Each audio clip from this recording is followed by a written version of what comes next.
the founder and executive director of Women's Health Foundation Uganda and Sonia Physiotherapy Clinic. I've practiced physiotherapy for the past 12 years, through which I hold certificates in cardiac rehabilitation, gynecology, and obstetrics. My expertise lies in women's health with emphasis on menopause, which I obtained a certificate from Women's Health Institute of Robert Ford Johnson Hospital, New Jersey, and I also hold a certificate in leadership from Rutgers University, New Jersey, and Mandela Washington Fellow 2016. Let's talk about menopause.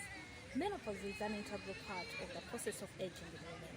It is also described as the change of life in women's life cycle. In Uganda, many women lie about their ages for fear of men to notice how old they are and how soon they will reach menopause. These menopausal symptoms have revealed their ages, leading to multiple partners, thereby increasing in domestic violence, broken marriages, and ending up into acquiring HIV. This has increased self-stigma amongst the women within their homes and workplaces. Let us talk about menopause in homes. When menopausal changes begin to show up, it's difficult for women in marriages to open up to their husbands about the reality of menopause. Most of these women, they are stigmatized. For example, there are some women who take it even too far. They can't disclose their age. Dealing with the truth helps you be more ready to know the symptoms of menopause and even the challenges. How can your husband help you? For example, during the lockdown of COVID-19 2020, there are many women who stayed at home because they couldn't go to work. And these menopausal women, especially the elder women, most of them, they were staying at home doing nothing, and their husbands, they were at home. Imagine these menopausal challenges striking them at home. For example, someone getting hot flashes, they can't be up, they are sleeping at night and it's too much for them. They are overstretching. Even men were traumatized. They didn't know what to do. So at the end of the day, these women lost self-esteem. They ended up being isolated. Men acquired other women who are younger so that they can live, to their expectation. In that process, many women acquired HIV in Uganda during the first lockdown of COVID-19 2020 due to menopausal challenges. But if these men knew about these menopausal challenges, they would have helped their women to go through this phase of life. So I urge every woman out there, especially in Uganda, please accept menopause. The earlier you accept it, the more you will deal with the challenges of menopause. And we can also talk about menopause in the workplace. Menopause has triumphed for women within their working environments to reduce inequalities and gender-based violence. When these menopausal challenges surface themselves early enough, especially at workplace, most women, if they've reached menopause, they are forgetful, they have mood swings. For example, if your supervisor is going through these menopausal challenges, she can be moody, and at the end of the day she's rude and they are forgetful. So in the workplaces, most women are left out. It's not an open discussion. It's a rare topic to talk about at workplace.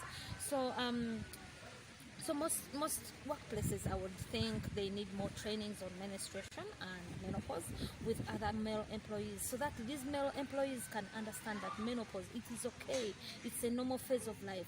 How can they help these women as they are going through menopause?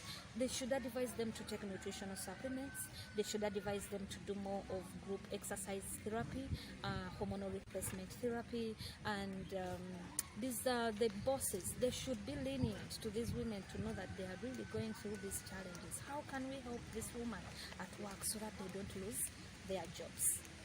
For example, during the lockdown of COVID-19, especially the second wave we've had in Uganda, still many women lost their jobs. They couldn't cope up because they had to do downsizing. The companies were not doing well. So in that way, they would look at this woman who is no longer productive the way she used to be. So, and remember, these women, they are grandparents. They are taking care of these children. They are taking care of even other family members. If they are laid off work because of the menopausal challenges, how can we help these women to get back on track?